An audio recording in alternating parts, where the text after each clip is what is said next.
नमस्कार, स्वागत है आपका। इंडिया टीवी देख रहे हैं आप। आपके साथ मैं हूं प्राची पाराशर। लखनऊ से सीधा इंडिया टीवी संवाद 2024 को लेकर किसकी कितनी है तैयारी। राम मंदिर का मुद्दा कितना बड़ा मुद्दा 2024 में साबित होगा। 80 में से 80 सीटें बीजेपी जीतने का दावा कर रही है, तो बीजेपी की क्या है तैयारी, इसी पर लगातार चर्चा जारी है। और इसी विषय पर बात करने के लिए एक खास मेहमान इस वक्त मेरे साथ मंच पर हैं। यूपी सरकार में मंत्री स्वतंत्र देव सिंह, बहुत बहुत स्वागत है सर आपका इंडिया टीवी पर। आपका भी स्वागत है। 2024 का जिक्र हो रहा है, इसके साथ ही साथ राम मंदिर का भी जिक्र हो रहा है। एक बयान में आपका पढ़ रही थी जिसमें आपने कहा कि अब आने वाली पीढ़ियों को ये बताना नहीं पड़ेगा कि राम मंदिर कहां है। ये इतनी संतुष्टि या ये इतना बड़ा काम कैसे संभव हो पाया? आज मैं कह सकता हूं कि एक राम जो मंदिर का निर्माण प्राण प्रतिष्ठा होने वाला है, एक जन आंदोलन है। जैसे अक्षत वितरण हम लोग करते हैं ना, अभी प्रतापगढ़ में अक्षत वितरण करने का सौभाग्य प्राप्त हुआ। उस दिन रात में विश्राम किया था। मतलब जिस मोहल्ले में मैं निकला हूं, सुबह का 7 बजे का समय रहा होगा, ठंडक है, लेकिन जिन महिलाओं को ये पता चला कि हम लोग आगे बढ़ गए हैं, थोड़ा कुंडी दरवाजा खटखटाने में निकलने में देर लगा। सुबह जैसा पता लगा अक्षत वितरण हो रहा है, सभी महिलाएं सड़क पर आ गईं और ऐसे आंचल फैलाकर ऐसे साल में अक्षत पकड़ा। इससे आप समझिए कि कितना श्रद्धा देश के अंदर और दुनिया के अंदर भी रहने वाले, कितना उनको संतुष्टि मिल रही जिसकी हम कल्पना नहीं कर सकते हैं। वास्तव में सरदार पटेल के बाद पहला देश का जनसेवक ऐसा है कि आदरणीय नरेंद्र मोदी के नेतृत्व में आज राम जन्मभूमि मंदिर में प्रभु श्री राम का प्राण प्रतिष्ठा होने जा रहा है। अब लोग ये कहते हैं, खासकर विपक्ष ये कहता है कि ये सुप्रीम कोर्ट का फैसला है। सुप्रीम कोर्ट के फैसले के बाद राम मंदिर का निर्माण शुरू हुआ। 22 तारीख को प्रभु श्री राम की मूर्ति की प्राण प्रतिष्ठा हो जाएगी। इसमें भारतीय जनता पार्टी श्रेय क्यों ले रही है? योगी और मोदी का नाम क्यों ले रही है? अब विपक्ष को किस नजरिया से देखती है? मैं पिछले 30-40 साल से सक्रिय हूं राजनीति में। सपा बसपा कांग्रेस को मैं देख रहा हूं जब से, केवल भ्रष्टाचार, लूट, निगेटिव पॉलिटिक्स करने के अलावा कोई राजनीति नहीं है। एक वंशवाद, एक परिवारवाद, जातिवाद, क्षेत्रवाद, केवल एक कुनबा जैसे राजनीति करते हैं। इनका मकसद नहीं, इनका लक्ष्य नहीं, इनका मिशन नहीं है। जैसे भारतीय जनता पार्टी का राजनीति एक विचारधारा के लिए करते, व्यापार मेरा नहीं है। लेकिन सपा बसपा कांग्रेस हमेशा हिंदू आतंकवादी हैं, आरएसएस आतंकवादी है, राम नहीं है, राम सेतु नहीं है, मंदिर नहीं है। ये हमेशा नेहरू से लेकर और राहुल गांधी तक हमेशा देश ये चाहे होते, यदि ये परिवार थोड़ा सा भी 10% सोच लिया होता तो देश के अंदर जातिवाद समाप्त हो जाता, राष्ट्रवाद होता। और मेरी मां उच्च स्थान पर बैठकर बहुत पहले दुनिया को दिशा देने लगती थी। आप कल्पना करिए, भारत माता की जय की नारा आप नहीं लगाएंगे, वंदे मातरम नहीं बोलेंगे, आप भोलेनाथ का अभिषेक करने में शर्म आएगा। पहला देश का प्रधानमंत्री है कि दुनिया का कोई राष्ट्रपति हिंदुस्तान की धरती पर लगा पैर रखते ही भोलेनाथ का अभिषेक किया और गंगा आरती किया। और लंदन के धरती पर उतरता है तो विक्टोरिया महल में भी भारत माता की जय, वंदे मातरम का नारा गूंजता है। इसलिए विपक्ष राजनीति क्यों करता है, किस लिए करता है, मैं आज तक नहीं समझ पाया। न आंदोलन करता है, न रचनात्मक काम करता है, न संगठनात्मक काम करता है। विपक्ष में भी रहेगा तो फालतू बयान करता रहेगा। यानी जनता के हित में, गरीब के हित में कोई सोचने वाली इस धरती पर है तो भारतीय जनता पार्टी यानी मोदी योगी के अलावा कोई नहीं है। एक गरीब के पंक्ति के अंतिम व्यक्ति को सब कुछ देते भी हैं और समस्या का समाधान करते हैं। जो 5-5 साल, 100-100 साल, 1,000 साल, 5-5 साल की समस्या है, उस समस्या का समाधान भी धीरे धीरे करते हैं। यदि कोई करता है तो भारतीय जनता पार्टी की सरकार, चाहे देश के गौरव अटल बिहारी वाजपेयी रहे हो, आज चाहे आदरणीय नरेंद्र मोदी है। क्या 2024 के लिए राम मंदिर एक ऐसा मुद्दा भारतीय जनता पार्टी के लिए है, या प्रभु श्री राम ही अब भारतीय जनता पार्टी की नैया पार लगाएंगे? जिस तरीके का कैंपेन चल रहा है, जैसे बयान बीजेपी के नेताओं की तरफ से आ रहे हैं, या जो विपक्ष के नेता कह रहे हैं कि ये तो प्रधानमंत्री और आरएसएस का ही कार्यक्रम है, इसे सिर्फ और सिर्फ हाईजैक कर रही है बीजेपी। देखिए, राम मंदिर आस्था का केंद्र है, राम त्याग और तपस्या का केंद्र है। राम से त्याग, तपस्या, एक परिवार कैसे चलाया जाता है, एक भाई दूसरे भाई के प्रति त्याग कैसे करता है, ये दलित, शोषित, वंचित समाज के सभी वर्गों और विश्व भी इससे प्रेरणा लेता है। लेकिन आदरणीय मोदी जी ने गरीब कल्याण योजना जो चलाए, एक गरीबों के लिए, दलित शोषित वंचित के लिए, जिसको करोड़ों लोगों का अपना पक्का मकान, एक पिता को क्या चाहिए? अपने बेटी की शादी, एक पक्का मकान। आज जो पूंजीपति हैं रुपया कमाने, उनकी बात छोड़ दीजिए। एक किसान, एक गरीब, दलित शोषित वंचित, आदिवासी, गिरवासी, बनवासी, थारू, बंटांगी या मुसर, ऐसी जातियां जो है पिछड़े उछड़े, जो शोषित हैं, इनको केवल अपने बेटी की शादी कर ले और दूसरा पक्का मकान मिल जाए। तो एक पक्का मकान की क्या जरूरत? आयुष्मान का कार्ड 5 लाख का, विश्व की सबसे बड़ी योजना। घर में नल कनेक्शन, शुद्ध पानी पीने के लिए, इससे बड़ी योजना क्या हो सकती है? पक्का मकान, बिजली का कनेक्शन, गैस का कनेक्शन। एक माँ, गरीब दलित माँ से मैं पूछा, माँ वोट किसको दोगी? तो उसने कहा अपने बेटे को दूंगा। हम के बेटा कौन है? बोला बेटा मेरे 3 बेटे हैं। हम के क्या क्या करते? बोला एक बेटा नेतागिरी करता है, एक बेटा रिक्शा चलाता है, एक बेटा खेती देखता है। बोली नेताजी, जिस कप में चाय पी रहे हैं ना, ये गैस का कनेक्शन मेरे बेटे ने दिया है, और जिस छत के नीचे बैठे हैं, ये भी छत मेरे बेटे ने बनवाया है। आयुष्मान का कार्ड से लेकर गल्ला फ्री मेरे बेटे ने दे रहा है। इसलिए मेरा बेटा नरेंद्र मोदी है। एक दलित मां कहती है, और अपने बेटे को ही वोट दूंगा। राम मंदिर के साथ साथ दलित शोषित की भावना भी आदरणीय मोदी जी के साथ जुड़ा है। उसको लगता है कि मेरा कोई खेवन आया है जो अपने मां की चिंता नहीं करता है, लेकिन मेरी चिंता करने वाले इस धरती पर कोई है तो आदरणीय नरेंद्र मोदी है। सिर्फ मैं अयोध्या के लिहाज से बात करूं स्वतंत्र देव जी आपसे, एक तरफ भव्य राम मंदिर बन रहा है, 22 तारीख नजदीक आ रही है जब उसकी प्राण प्रतिष्ठा होगी। दूसरी तरफ बदलती हुई अयोध्या की भी चर्चा हो रही है। ये कैसे संभव भारतीय जनता पार्टी कर पाई है, और कितना अभी आपको इसकी तरफ काम करना है कि अयोध्या को वर्ल्ड क्लास बनाना है? देखिए 17 के पहले और 14 के पहले, 14 के पहले देश की स्थिति क्या थी? बम फटते थे, कभी काशी में बम फटते थे, कभी कश्मीर में बम फटते थे, कभी ताज होटल में बम फटते थे। 17 के पहले उत्तर प्रदेश में 24 घंटा लाइट नहीं आती थी, बिजली नहीं मिलती थी, न सड़क थे, न रोड था, न ट्रेनों के आवागमन, कब बम फट जाएगा, कब गुंडई होगा, कब कोई उठा लिया जाएगा, इसकी कोई गारंटी नहीं थी। आपने स्वयं 17 के पहले 12 बजे रात को कोई निकलेगा नहीं, रात की तो दूर दिन में कोई निकलेगा कि नहीं निकले, ये स्थिति थी।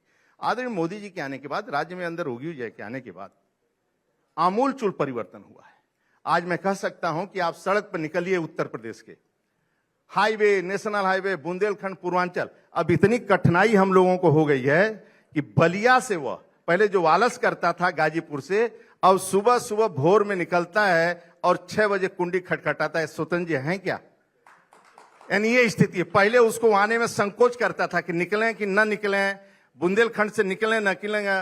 वह व्यापार बलिया में करता है, लेकिन उसको यहां भी मिलने का मौका मिल जाता है। ये रोड की कनेक्टिविटी, सड़कों का जाल, ट्रेनों का जाल, एयरपोर्ट, आदरणीय योगी जी के आने के बाद राज्य के अंदर गुंडागर्दी का जो नाश हुआ है, जो भेदभाव समाप्त हुआ है, चाहे कोई भी हो, माफ नहीं होगा।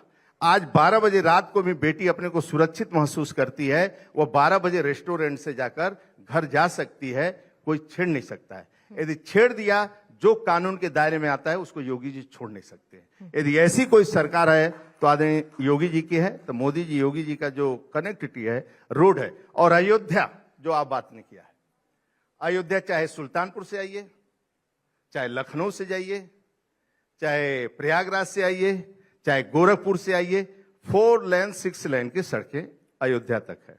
फिर अयोध्या के अंदर एंट्री करिए तो 4 लेन की सड़कें मंदिर तक, और हनुमानगढ़ी तक 4 लेन की सड़कें, 2 लेन की सड़कें, 6 लेन की सड़कें। और अयोध्या अब कोई यदि 6 महीना बाद, जो 6 महीना पहले गया होगा और आज अयोध्या जो जाएगा, वह रास्ता भटक जाएगा। यह स्थिति रोड की है। और मैं गारंटी से कहता हूं, उत्तर प्रदेश के अंदर एक गरीब जो दलित है, शोषित है, पंक्ति का अंतिम व्यक्ति है, वह सभी नेताओं का विश्वास उठ गया है। आज वह मोदी योगी को ही अपना परिवार समझता है और अपने परिवार का अंग समझता है कि उन्हीं के द्वारा मेरा भला होगा। ये विश्वास किसी ने जगाया है राजनीति के क्षेत्र में। बहुत सालों बाद आदरणीय मोदी जी ने और राज्य के अंदर योगी जी ने यह काम करके दिखाया है। आप कहते हैं 17 के बाद उत्तर प्रदेश बदल गया, यहां गुंडागर्दी खत्म हो गई। वहीं अखिलेश यादव ये कहते हैं कि बाबा का बुलडोजर तो सेलेक्टिवली चलता है। बीजेपी के नेता के समय पर बुलडोजर की चाबी खो जाती है और बुलडोजर चलता ही नहीं है। गारंटी से विश्वास करिए, 100%, 100%। योगी जी किसी को नहीं छोड़ते। मैं तो साथ में देखा हूं, किसी को नहीं। जो कानून के दायरे में आया वह बचने वाला नहीं है। देर है अंधेर नहीं है, मतलब बच नहीं सकता। मैं गारंटी से कहता हूं आपको, मैं देखा हूं। और कानून के बारे में कोई समझौता नहीं है। और इसी कारण आज आपको ध्यान होगा कि उत्तर प्रदेश वास्तव में, उत्तर प्रदेश को कोई सुधार नहीं सकता था। उत्तर प्रदेश गठजोड़ था, नेताओं का, अधिकारियों का, गुंडों का। उस गठजोड़ को किसी ने समाप्त किया। ठेका पट्टा कोई ले नहीं सकता था। मैं सिंचाई विभाग चला रहा हूं ना, एक टेंडर कोई कब्जा नहीं कर सकता है। ये टेंडरिंग ही करना पड़ेगा। 10% बिलो जाएगा, 15% जाएगा। अब 2% में कोई टेंडर सिंचाई विभाग का नहीं होता है, इसलिए समझौता नहीं हो सकता है। मैं देख रहा हूं नजदीक से सरकार, मैं बहुत दिनों से देख रहा हूं उत्तर प्रदेश में ऐसी सरकार, देश के अंदर सरकार, एक बार सपा को निपटाते थे बसपा आ जाती थी, बसपा को निपटाते थे सपा आ जाती थी। पहली बार उत्तर प्रदेश के अंदर विकास के नाम पर वोट गिर रहा है और विकास और लोकप्रियता के आधार पर वोटिंग हो रही है। आप कहते हैं कि मुख्यमंत्री योगी आदित्यनाथ ने उत्तर प्रदेश की छवि को बदल दी। अखिलेश यादव ये कहते हैं कि सीएम का ये कहना है कि उनके आने से उत्तर प्रदेश की पहचान बढ़ी है, लेकिन उत्तर प्रदेश का सीएम बनने के बाद कौन है योगी आदित्यनाथ, ये पूरे देश को पता चला है। मैं तो विदेश में गया था इन्वेस्टर समिट में।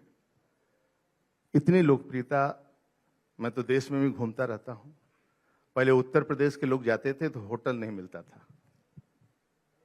आज उत्तर प्रदेश के देश की दुनिया में किसी कोने में जाते हैं सम्मान से देखा जाता है, और दुनिया के किसी कोने में जाते हैं लोग, देश को सम्मान से देखा जाता था। पहले दुनिया के अंदर किसी देश के अंदर पैंट उतरवा लिए जाते थे, आज सम्मान से लोग देखते हैं कि आप मोदी जी के देश से आए हैं क्या, योगी जी के राज्य से आए हैं क्या। ये परिवर्तन किसी ने दिया है। आप तो पूरे देश के अंदर और राज्य के अंदर, मैं कहता हूं राज्य के अंदर भी बड़े बड़े इन्वेस्टर और बड़े बड़े उद्योगपति आज आ रहे हैं, रोजगार कर रहे हैं और शांति से सब काम हो रहा है। जितने विकास के दावे आप करते हैं उतने ही विकास पर सवाल भी उठाए जाते हैं। विपक्ष का काम है सवाल उठाना, आपसे सवाल पूछना। आप इन्वेस्टर समिट की बात करते हैं, बड़ी बड़ी योजनाओं की बात करते हैं, और अखिलेश यादव तो अभी भी सांड की बात कर रहे हैं। कह रहे हैं उत्तर प्रदेश में तो सांड सफारी बन जानी चाहिए, इतने खुले में जानवर घूम रहे हैं। विपक्ष ही नहीं है। आज तक एक धरना नहीं देखा कोनो का,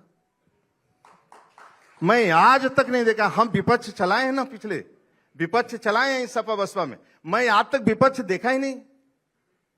कैसे विपक्ष की बात करते हैं आप? जेल में जाने में डरेंगे 6 महीना, हम लोग तो 6 में, मतलब आप विपक्ष हम देखे नहीं। अखिलेश मतलब किसी नेता को देखा नहीं कि विपक्ष की राजनीति कर रहे हैं। जनता के हित में कोई कमी है तो आप सड़क पर लड़ो ना, कोई कमी नहीं है तो आप सड़क पर लड़ेंगे कैसे? कुछ है ही नहीं है। यदि कोई गलत होता है, कुछ हुआ तो तुरंत कानून अपना काम करने लगता है। न मंत्री हस्तक्षेप करता है, कोई नहीं। 6-7 लाख की नियुक्तियां हुई हैं, एक मंत्री नहीं कह सकता है कि मैं अपना नियुक्ति करवा लिया। एक रिक्शा चालक मुझे मिला, गाजीपुर में सबसे बड़ा गांव कौन सा है जो 35,000 की आबादी? नहीं, गहमर में एक कार्यक्रम में मैं गया, वहीं सभा जैसे उतरा में एक रिक्शा चालक आया, बोला मेरी बेटी के सिपाही में नौकरी लग गया, योगी जी को बधाई दे देना, और हमारा 2 रुपए का रिश्वत नहीं लगा। यदि ये कोई राज्य है तो उत्तर प्रदेश है। 40-40 हजार सिपाही में बेटियों की भर्ती, लोगों की भर्तियां होती हैं और 1 रुपया रिश्वत न गए, जातिवाद की सूची न जाए, ये बहुत बड़ी बात है, बहुत त्याग की बात है। कोई कर नहीं सकता है, कोई नहीं कर सकता है भेदभाव। मतलब मैं तो देखा हूं 30 साल से राजनीति, कर ही नहीं सकता है कि वह इतना अपने इंद्रियों को बस में रखे और नियमानुसार सब काम हो और व्यवस्थित रूप से पालन। ये आदरणीय देश के अंदर मोदी जी और राज्य के अंदर योगी जी कर सकते हैं। आप कहें कि विपक्ष धरना नहीं देता है, विपक्ष के पास कोई मुद्दे नहीं है। आप देखिए जरा सोशल मीडिया पर अखिलेश यादव का जो ट्विटर हैंडल है, उस पेज पर आप जाकर देखिए, रोज सांड के फोटो उनकी तरफ से ट्वीट किए जाते हैं। कभी अस्पताल में सांड घूमता हुआ दिखाते हैं, कभी सड़कों पर, कभी किसानों को परेशान करते हुए दिखाते हैं। अच्छी बात है, सोशल मीडिया पर रहिए, कौन मना कर रहा है? कोई मना थोड़ा कर रहा है सोशल मीडिया। समस्या तो है ना, समाधान कैसे होगा? समस्या है ही नहीं है। राज्य के अंदर आप किसी गांव में चले जाइए, किसी गरीब को समस्या नहीं। गरीब मोदी योगी का बस चलेगा ना तो गरीब को अपने चम्मच से भोजन करवाएंगे। इतना जनता जनार्दन को पूर्ण विश्वास है, जहां तक मुझे दिखाई देता है।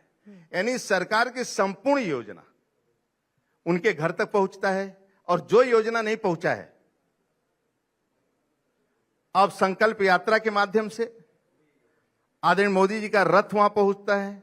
विधवा पेंशन, वृद्धा पेंशन, विकलांग, दिव्यांग पेंशन, जो भी है कमियां हैं, वहीं रजिस्ट्रेशन का हेल्थ चेकअप, ये सब रजिस्ट्रेशन करवाइए। और ऐसा कोई सरकार हो सकता है गरीब के दरवाजे तक, प्रधानमंत्री स्वयं गरीब के दरवाजे तक, मुख्यमंत्री गरीब के दरवाजे तक, मंत्री गरीब के दरवाजे तक, नेताओं के नेता और अधिकारी सभी गरीब के दरवाजे तक। ऐसा रामराज कहां आएगा? यदि रामराज है तो देश में, उत्तर प्रदेश में है। आप राम राज्य की बात करते हैं, अखिलेश यादव कहते हैं कि महंत हैं, उन्हें प्रदेश नहीं बल्कि अपने मठ में चले जाना चाहिए।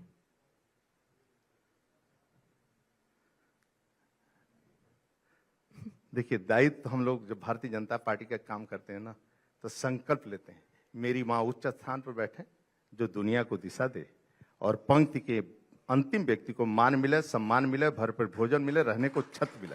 यही मेरा सपना है। आज मैं मंदिर का भी निर्माण करता हूं। एक बेटी की जन्म से लेकर शादी तक चिंता करते हैं। उनकी सरकार देखे थे आप, आज आदरणीय योगी जी, कल मैं बांधा गया था 701 बेटियों का मुख्यमंत्री सामूहिक विवाह योजना। टेंट की व्यवस्था डीएम कर रही है, भोजन की व्यवस्था डीएम कर रही है, स्वच्छता की व्यवस्था जिलाधिकारी कर रही है। गिफ्ट चांदी उदी क्या खरीदा जा रहा है, स्वयं दुकान पर डीएम जा रही है। ऐसा कहीं देखा है आपने? और उसमें मंत्री शामिल हो रहे हैं, विधायक शामिल हो रहे हैं, पूरा अधिकारी अमला लगा है उन बेटियों को जयमाल करवाने के लिए, स्वागत करने के लिए। वह भोजन की भी व्यवस्था डीएम कर रही है।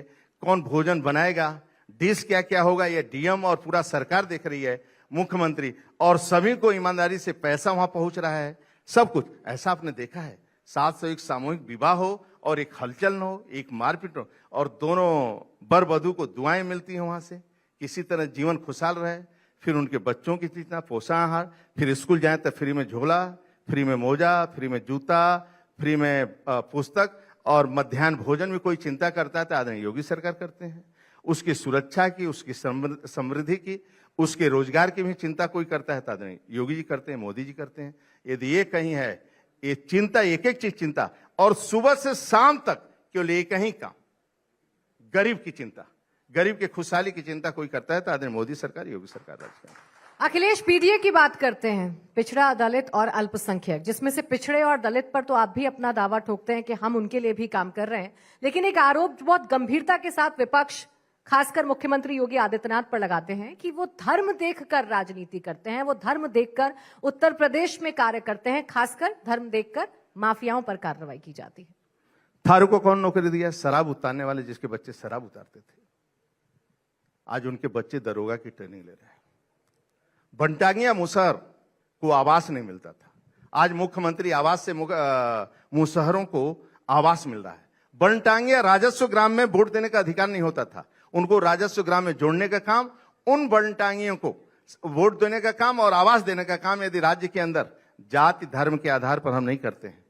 एक गरीब, आप जाएंगे किसी मुस्लिम वार्ड में, मुजफ्फरनगर चले जाइए, मैं गया था एक वार्ड की मीटिंग लेने के लिए, 200 मुस्लिम बहनों को आवास मिला है केवल एक वार्ड में।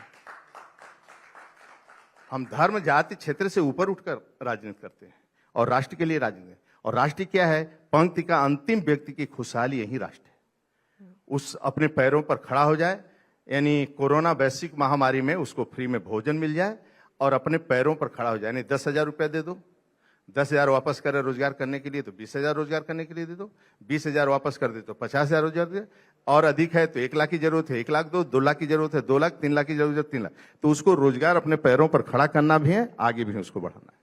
बहुत बहुत शुक्रिया स्वतंत्र देव सिंह जी हमारे साथ जुड़ने के लिए, हमसे बातचीत करने के लिए। तो इंडिया टीवी संवाद लगातार जारी है। 2024 में कौन कितना है तैयार, इस पर लगातार चर्चा जारी है।